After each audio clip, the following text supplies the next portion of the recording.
गुरुजी प्रणाम। खुश रहो। गुरुजी, इस समय कुंभ का मेला चल रहा है, सब लोग कुंभ स्नान करने जाते हैं, तो कुंभ स्नान का क्या महत्व है? कुंभ स्नान का महत्व जानने के लिए पहले हमें जानना होगा जी कि कुंभ है क्या, जी गुरुजी। है ना।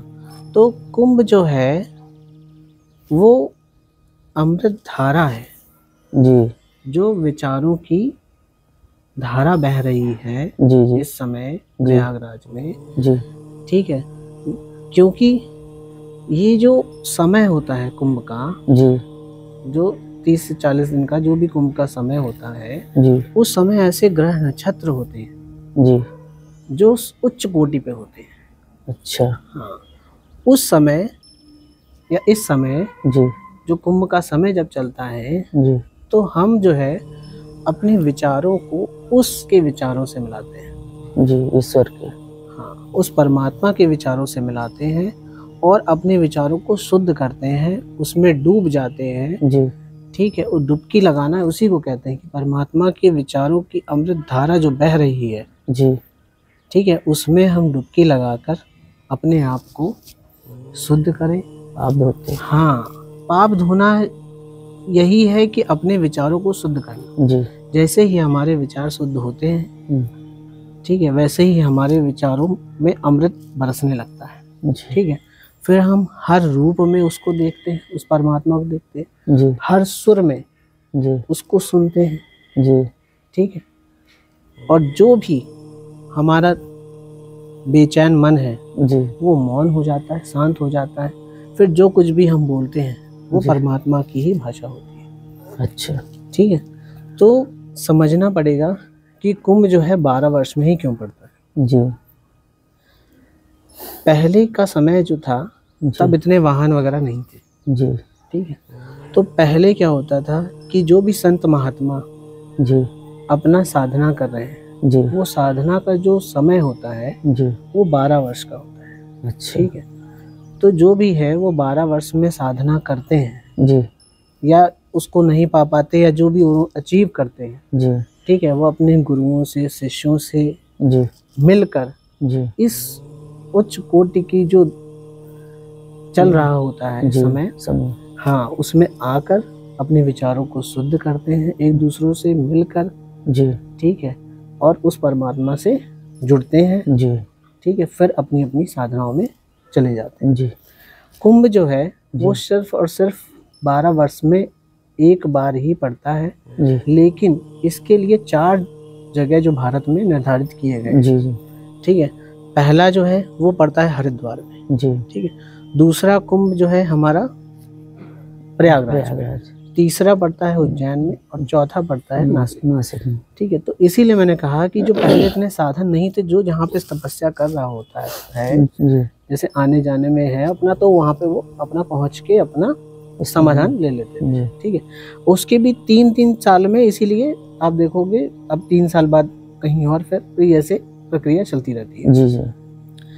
कि जिसको भी अशुद्धि आ गई है अपना साधनाओं में, जी, अपने विचारों में जो भी है, ठीक है, तो वो अपने विचारों को मिलकर अपने गुरुओं को, गुरु आते हैं शिष्यों के लिए, अपना मिलकर वो जी अपना आकर, ये जो कुंभ का प्रयोजन है, जो आयोजन किया जाता है, वो जो शुरू से किया गया है वो संत महात्माओं के लिए ही है। जी जी। ठीक है, अब संत महात्मा कहाँ से आते हैं? हमारे समाज से। जी।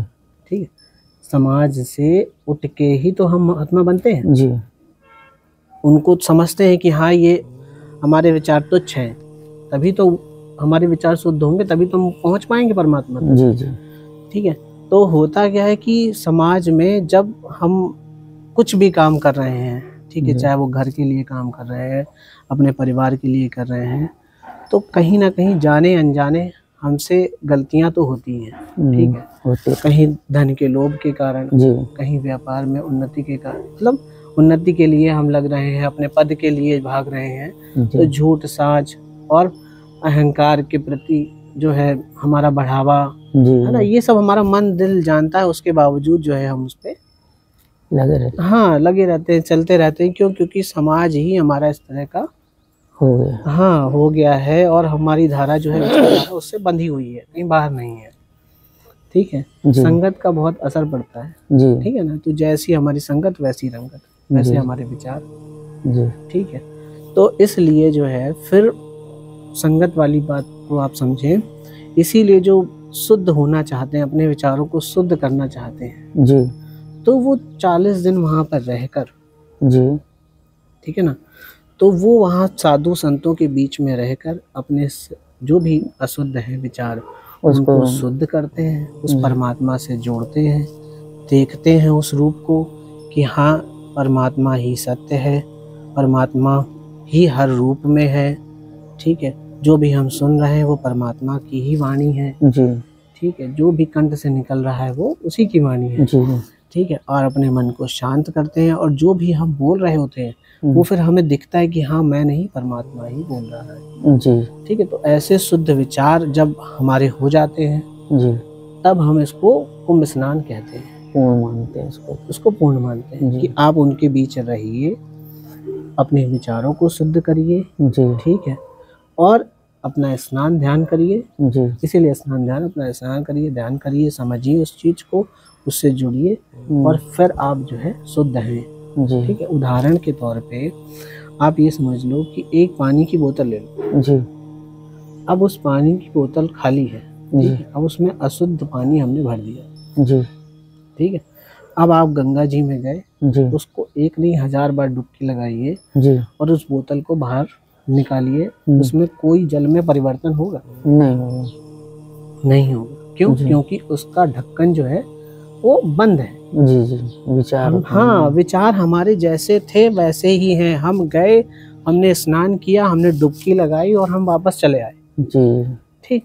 लेकिन हमने उस पर कुछ काम ही नहीं किया। न किसी साधु संत से हाँ, मिले भी तो कैसे मिले? हम उनकी परीक्षा लेने पहुंच रहे हैं आजकल। हम देखते हैं कि आपने इतना ये क्यों कर रखा है, आपने जो हाथ क्यों खड़ा कर रखा है, हमने आपने कौन सी तपस्या कर रखी है ना। हम उनकी विचारधाराओं को बल्कि और सताते हैं, उनको परेशान करते हैं। हम उनके पास शुद्धि तरीके से शुद्धिकरण के लिए नहीं जाते कि हाँ भाई हमें मन को, हमारे चित्त को शांत करो, जी जी, ठीक है। उनसे ज्ञान लेने हम नहीं जाते हैं। जी। जाते ही कितना जाते हैं, बैठते ही कितना उनसे, हम खुद ही डरते हैं या तो फिर हम उनको स्वीकार नहीं करना चाहते। तभी तो हम समाज में संस्कार इसमें सब झंझटों में पड़े हुए हैं, जी जी, ठीक है। तो मेन उद्देश्य हमारा यही रहता है कि जैसा मैंने बताया, पानी की बोतल को चाहे जितनी डुबकी मार लो तो वो नहीं, हाँ, फिर वही पानी की बोतल अगर आप खोल दोगे जी, फिर आप गंगा जी में डुबाओगे तो वो उसका अशुद्धि उसमें शुद्ध हो जाएगी, जी, ठीक है। उसी प्रकार जब आप उनके बीच रहोगे तो आपके विचार शुद्ध होंगे, वो आपके ढक्कन खोलेंगे, बुद्धि के विकास करेंगे, फिर आप जाके उसमें डुबकी लगाओ, ठीक है, फिर आप शुद्ध हो। जी जी। और जो सच्चाई यही है कि इसीलिए देखो साधु संतों को पहले स्नान कराया जाता जी, कि जो उनके शुद्ध विचार हैं, जो उनका लगाव है परमात्मा के प्रति, जो आस्था है, वो विचार उस जल में, शुद्ध निर्मल जल में आसानी से घुल जाता है। तो जल में कुछ भी घोलो घुल जाएगा, उसी का वो रूप ले लेगा, उसी का वो रंग ले लेगा, कोई भी रंग उसमें डालो, ठीक है। तो उसी प्रकार उनके विचार उसमें शुद्ध विचार जब पढ़ते हैं, फिर आप उसमें स्नान करते हैं उनके बाद, ठीक है, फिर ध्यान से समझते हैं उनकी वाणी को, तब आप जाकर शुद्ध होते हैं जी, ठीक है। तो असली कुंभ स्नान का महत्व तभी है जब आप वहाँ पर अपनी बुद्धि का विकास करें, खोलें, उसको समझें, उस परमात्मा को, ठीक है। बिना परमात्मा को जाने, बिना परमात्मा की पूजा प्रार्थना जो भी आप समझें, ठीक है, उसको अवभाग से समझना, तब तक आपका समझना नहीं है, तब तक आप कितनी भी डुबकी लगा लो, आपको कुछ भी हासिल होने वाला नहीं। आपका व्यर्थ की दौड़ है फिर वो, जी जी, व्यर्थ की दौड़ है। आपको दौड़ना जो है, बस जाना, डुबकी मारना, धक्के खाना। आप गए थे पुण्य करने, पुण्य लेने, अपने पापों को शुद्ध करने, अपने विचारों को शुद्ध करने, और आप आ क्या रहे हो? जब आप धक्का मुक्की खा रहे हो, वहाँ पे परेशान हो रहे हो, आपको लग्जरी की आदत पड़ी है, आपको बिस्तर नहीं मिल रहा है तो आप गाली दे रहे हो किसी को, सरकार को, व्यवस्था, हाँ, व्यवस्थाओं को लेकर आप ऊट पटांग बोलो। वहाँ पे व्यवस्थाएं तो आपके घरों में बहुत अच्छी हैं, तो आप क्यों दौड़ लगा रहे हो वहाँ पे? आप घरों में रहिए ना, फिर आप क्यों दौड़ लगा रहे हो? व्यर्थ की दौड़ क्यों है? आप वहाँ पे कि हाँ इतना भीड़ हो गई, इतना ये हो गया, उतना आप चौही क्यों रहे हो, दौड़ क्यों लगा रहे फालतू? जी सारी सुख सुविधाएं तो आपके ये घर संसार में है, जी वहाँ क्या रखा है? जी वो जिनके लिए है उनको ही जाने दे। जी व्यर्थ की दौड़ करना, जो आज हम देख रहे हैं करोड़ों लोग वहाँ पहुँचे हुए हैं, वो करोड़ों लोगों को कुछ पता ही नहीं है। वो प्रभावित है उन संत महात्माओं से और सरकार से कि हाँ भाई उनने प्रयोजन किए, उनने आयोजन किए, इतना तो चले देख के आए। जी और समाज इस ऐसी दिशा में जा रहा है कि हाँ हमारा पड़ोसी चला गया, स्नान करके आया, मैं कैसे रह गया, जी है ना, हमारे दोस्त यार नहाया है, स्नान कर आए, तो हम कैसे रह गए। जी ये विचारधारा बड़ी खराब है, सही कहा आपने। है ना। तो हम दूसरे का मन और दूसरे की शुद्धि तब तक नहीं जानेंगे जब तक हम उसके साथ बैठेंगे नहीं, समझेंगे नहीं उसके विचारों का। जब तक आदान प्रदान नहीं होगा तब तक ना ही हम अपने विचारों को शुद्ध कर सकते हैं, ना ही हम दूसरे के विचारों को जान सकते हैं। ठीक है। तो असली कुंभ स्नान का महत्व तभी है जब आप स्वयं हाँ अपने विचारों को शुद्ध करें जी मन से, और उस परमात्मा को समझें, उस परमात्मा को जानें, उसके बाद ही जाएंगे। बिल्कुल बिल्कुल बिल्कुल। अगर उस उद्देश्य से, अगर आपके मन में उसके प्रति भाव है, परमात्मा के प्रति भाव है कि हाँ मैं उसकी डुबकी लगाने जा रहा हूँ, अमृत की डुबकी लगाने जा रहा हूँ, उस अमृत धारा की, उस अमृत विचार की जो सब में मौजूद है, जो उसी का अस्तित्व है, उसी की भाषा है, उसी का सब जो कुछ भी हो रहा है सब उसका है, आप उसमें खोने जा रहे हो तो ही आप जाओ, अन्यथा आप हाँ दिखावे की दुनिया जो है बहुत खराब होती है। उससे अच्छा है अपना घर में स्नान करें और ज़्यादा बेहतर है।